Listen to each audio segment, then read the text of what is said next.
bonjour et bienvenue sur Médian TV. La Turquie a célébré hier, dimanche 29 octobre, les 100 ans de sa création. Ça devait être un temps fort de l'actualité internationale, mais qui a été éclipsé par la guerre à Gaza. Pour autant, le président turc Recep Tayyip Erdogan en a profité pour promettre que le prochain siècle qui s'ouvre pour son pays sera celui de la Turquie. Le tout dans une confrontation continue entre laïcs et conservateurs au pays fondé en 1923 par Mustafa Kemal dit Atatürk. 100 ans plus tard, où va la Turquie?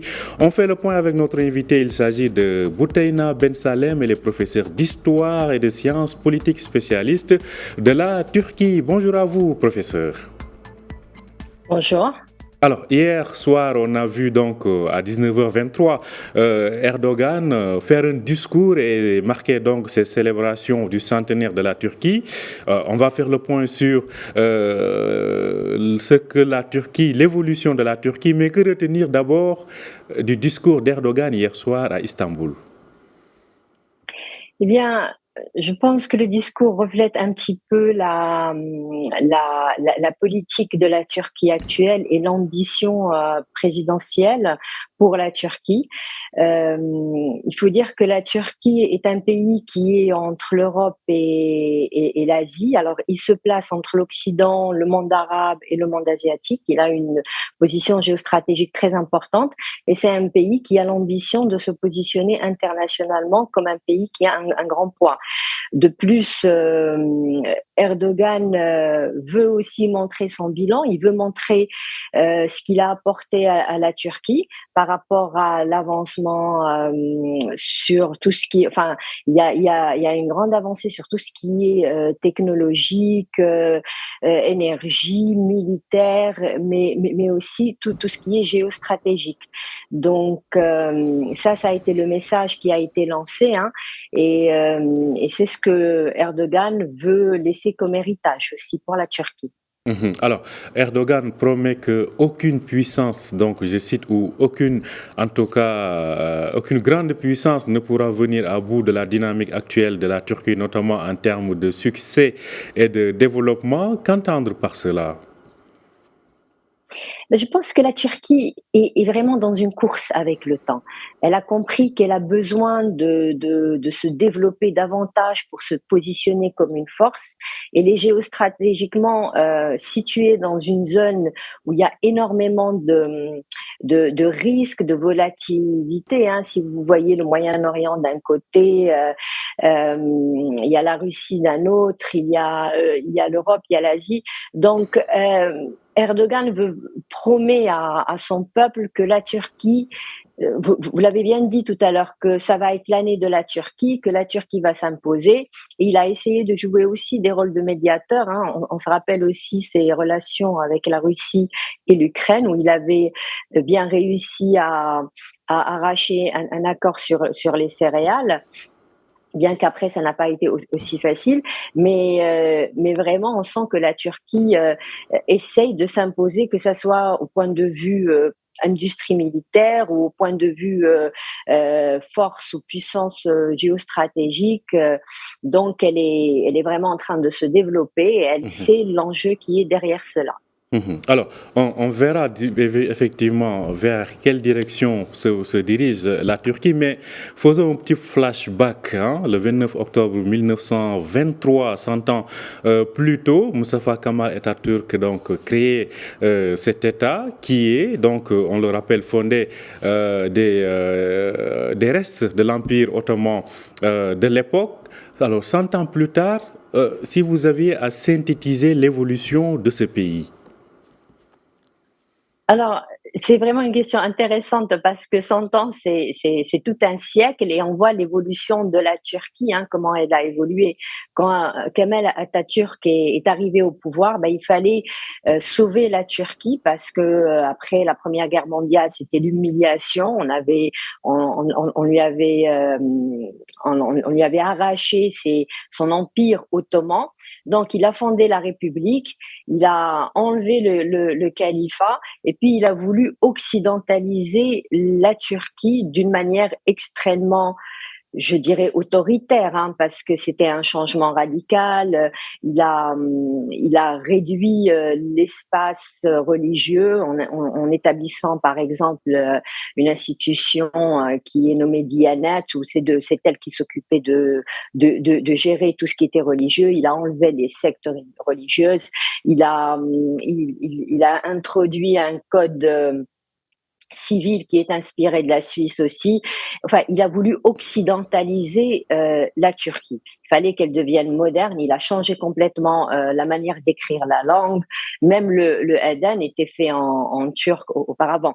Et puis tout ça a mené à une histoire où il y avait énormément de tensions, puisqu'après Kemal Atatürk, les militaires s'étaient imposés comme garde-fous et chaque fois qu'il y avait une tentative de changer un petit peu ou d'introduire des changements, c'était des coups d'État. On se rappelle très bien ce qui s'est passé avec Adnan Menderes, le Premier ministre qui avait changé que la langue du Aden en arabe et qui a été enlevé par un coup d'État et aussi exécuté. Alors, avec l'arrivée d'Erdogan, c'est tout à fait un autre virement. Alors, c'est donner plus d'espace pour la religion dans l'espace public, mais pas forcément changer les lois. Hein.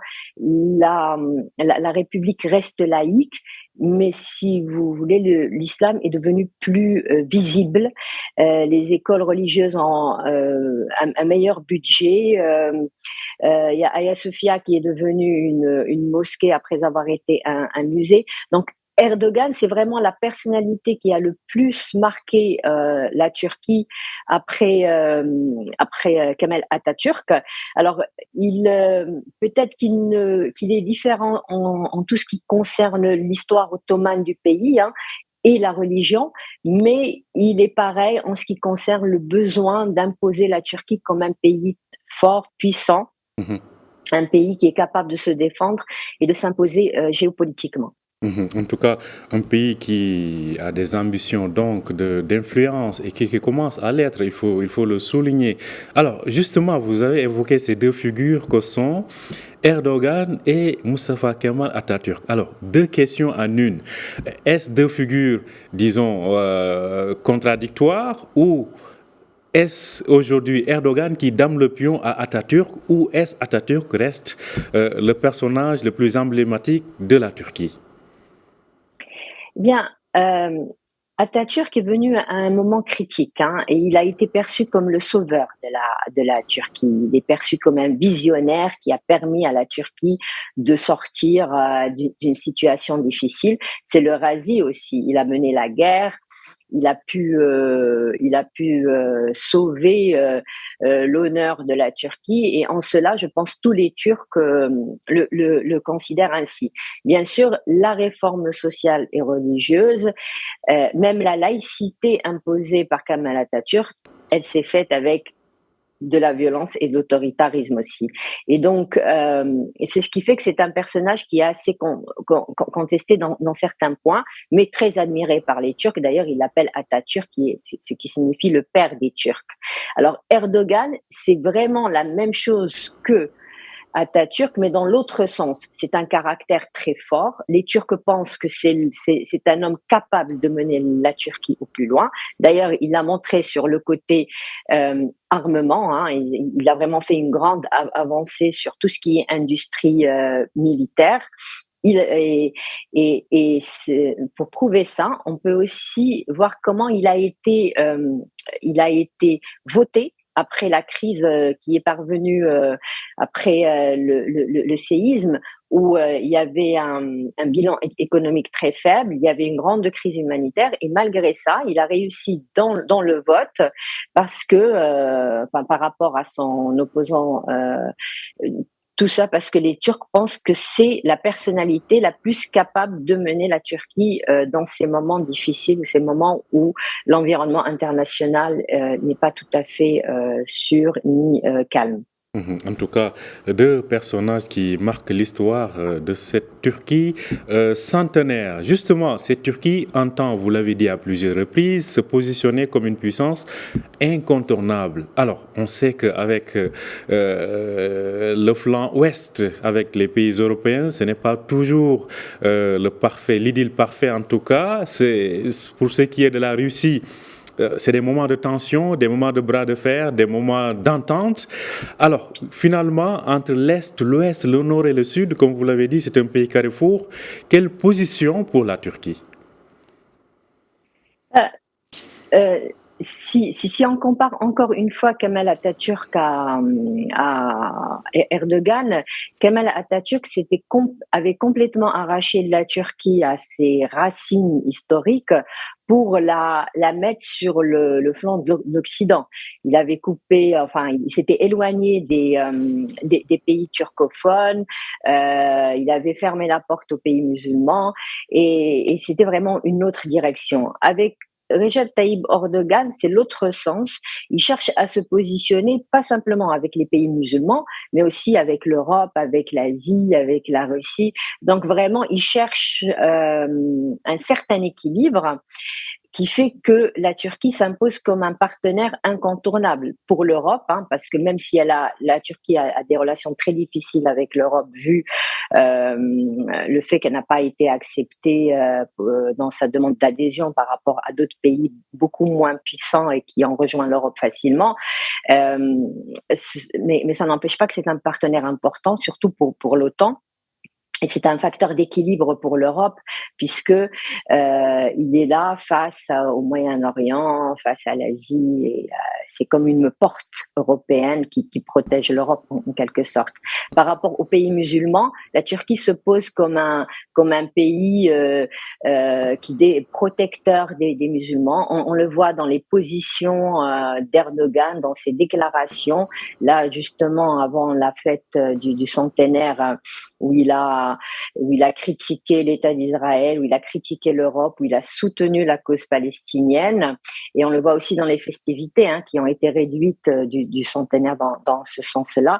Et même par rapport aux pays turcophones. Par rapport aux pays turcophones, il s'est rapproché d'eux et on voit ça avec Azerbaïdjan. Il a essayé de rétablir ses relations.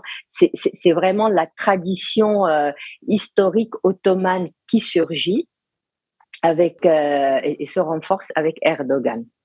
Une tradition ottomane donc qui se renforce et qui est de retour en force avec Erdogan. Alors, on va essayer d'aller flanc par flanc. Le plus important peut-être, c'est le flanc ouest.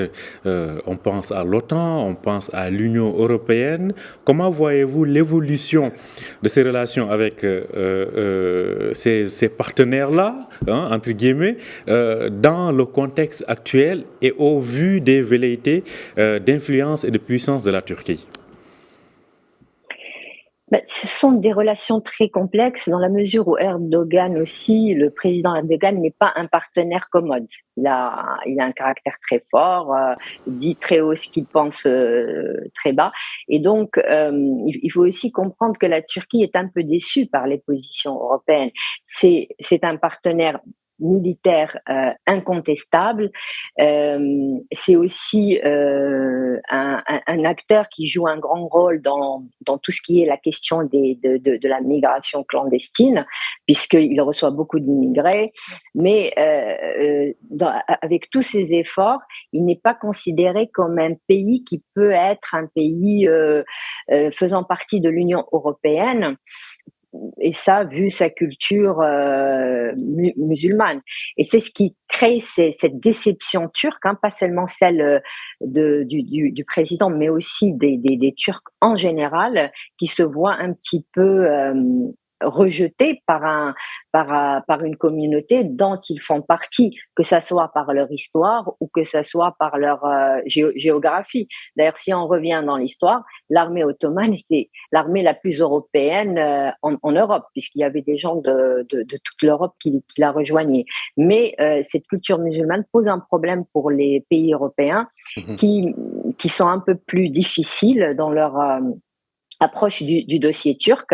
Et il faut aussi dire qu'il y a un accord douanier turco-européen qui est très ancien, qui n'est plus efficace. Et peut-être s'il y a des négociations qui reviennent, peut-être que ça va aider à rapprocher un peu l'économie des deux pays et les marchés des deux pays pour encourager encore une fois les investissements européens et le retour des bonnes relations. Mhm. Alors, on va évoquer bien évidemment la question de l'armée, bien évidemment, mais avant cela, pour ce qui est du flanc Est, entre guillemets, Nord-Est, je pense à la Turquie, mais aussi aux pays dits turciques.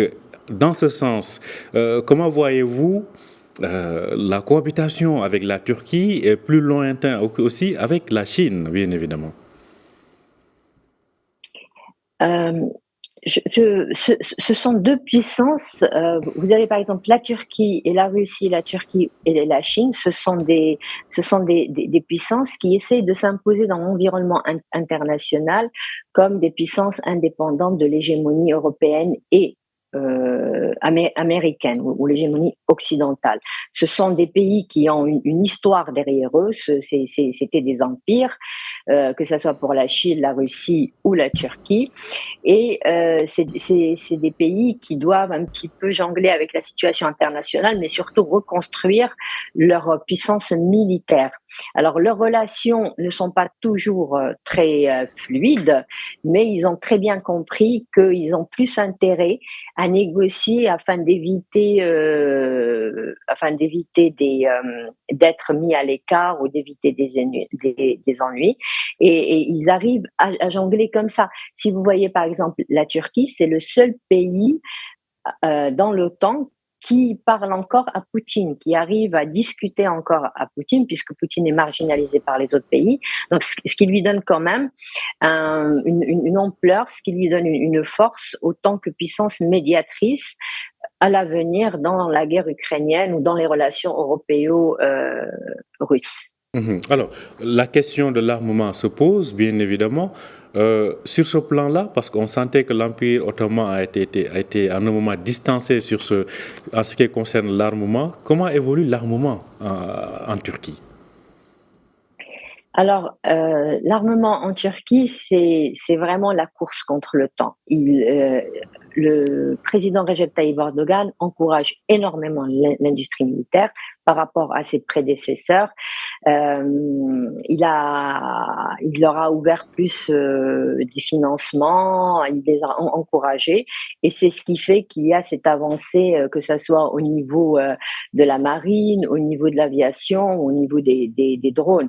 Alors, la Turquie cherche à être autonome en matière de production militaire. Elle a fait de grands pas, elle a avancé vers 80% un peu de la production militaire autonome. Elle a diversifié ses partenaires, elle a travaillé avec la Corée du Sud, elle a travaillé avec différents pays parce qu'il faut savoir qu'elle a quand même eu des bâtons dans les roues de la part des États-Unis ou d'autres pays afin de ne pas pouvoir arriver à cette autonomie, mais elle a pu surpasser ça.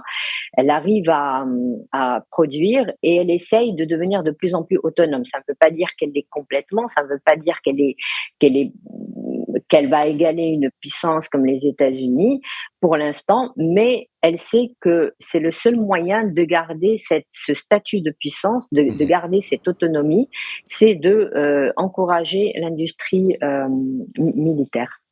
Encourager l'industrie militaire. Alors, il y a une question aussi qu'on n'a pas évoquée, et on va finir avec, c'est l'Afrique, la Turquie en Afrique. Parce que quand même, ces dernières années, elle a considérablement renforcé son influence sur le continent. Oui, ça c'est l'une des particularités de la Turquie d'Erdogan. C'est vraiment cette action en Afrique où elle s'impose pas simplement sur le plan économique, mais aussi sur le plan culturel, sur le plan humanitaire. La Turquie est très active en en Afrique, comme la Chine, comme la Russie, mais sur un autre plan. C'est-à-dire, elle ne vient pas que simplement avec le côté économique ou avec le côté militaire, mais elle, c'est vraiment le côté culturel et humanitaire qui vient avec le côté commercial. C'est pour montrer qu'elle cherche à avoir de l'ampleur, qu'elle cherche aussi à se positionner sur l'Afrique, qui est un continent très important et où beaucoup d'enjeux des puissances se font et se défont. Merci à vous, Boutaina Ben Salem. Je rappelle que vous êtes professeur d'histoire et de sciences politiques spécialiste de la Turquie. Merci encore une fois d'avoir accepté notre invitation. C'est moi qui vous remercie. Merci à vous aussi de nous avoir suivis. Je rappelle que vous pouvez retrouver cet entretien sur notre site www.medianews.com. Bonne journée, bonne suite de programme sur Média TV.